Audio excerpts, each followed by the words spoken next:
All right, guys. So watching a little bit of this Bama game going on, but just want to talk to you guys real quick about the A&M Arkansas game that happened a little bit earlier. Not surprised about the result at all. I actually did had Arkansas winning that game.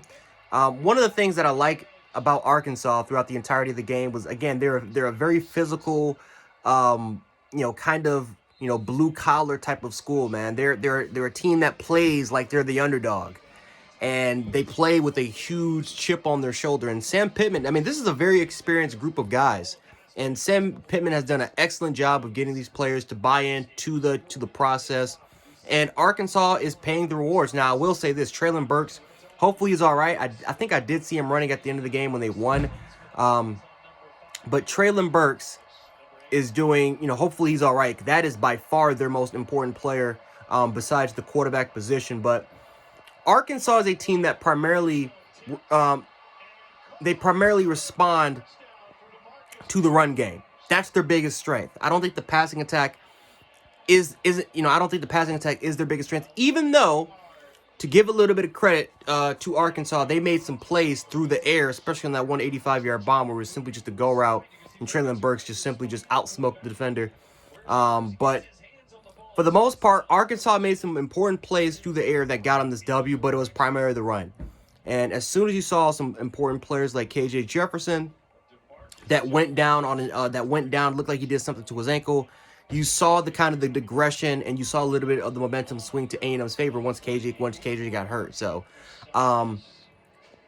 Arkansas does have an Achilles heel. Arkansas is not the perfect SEC team, but they fight extremely hard. This is a team that can run the football.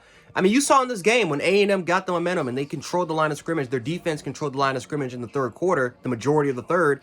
You saw what happened. Arkansas caught a little bit of fire. They continued to fight, and they were able to kind of get some of that momentum back late in the fourth quarter, which ultimately kind of sealed the win for them. So, again, this team continues to fight and fight and fight. And at the end of the day, Arkansas just made the most plays. Defensively, they made some clutch plays. They were able to get an interception, which I definitely thought was very important. It was deep into the second half too, so that was extremely important. But for the most part, Arkansas did a great job running the football, whether it was KJ Jefferson, their backup quarterback as well. I forgot what his name is, but their backup quarterback, he was even more mobile, way more faster than Hornsby. Malik Hornsby was way more faster than KJ Jefferson, but KJ Jefferson is more of a Tebow Newton type of body type of player, as far as he's a very strong guy, can run people over, run through tackles, right? Hornsby's more agile, very dynamic, can make you miss in the open field. So, overall wise, let's give a lot of credit to Arkansas. They fought extremely hard. Next week they're going against Georgia. And again, I can tell you this right now, they're going to be sore as hell. They're going to be banged up after this game because A&M is a very, very physical football team. But you're going against Georgia, which has a way, way better offense than the product that you saw from A&M right there. Georgia has their running game is just as good, if not better, than A&M's, and they can throw the ball through the air. They can stretch the ball. They can stretch it up. They can stretch it down the field vertically, way better than what A&M did. And I just want to talk about A&M real quick because, again, I'm not trying to make A&M seem like they're a bad team, but I talked about this all year that I had a question mark about their offensive play, about their quarterback position. Even when Haynes King was healthy, I still had questions about Haynes King, right?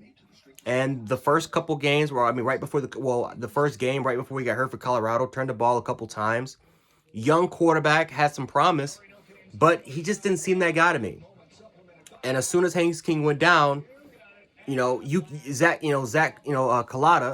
Kalaza, or whatever his last name is, I'm just not a believer that he was going to do anything, especially against a team like Arkansas. Zach made some plays here and there, but he just showed at the end of the day that he just wasn't enough. He's just not that guy.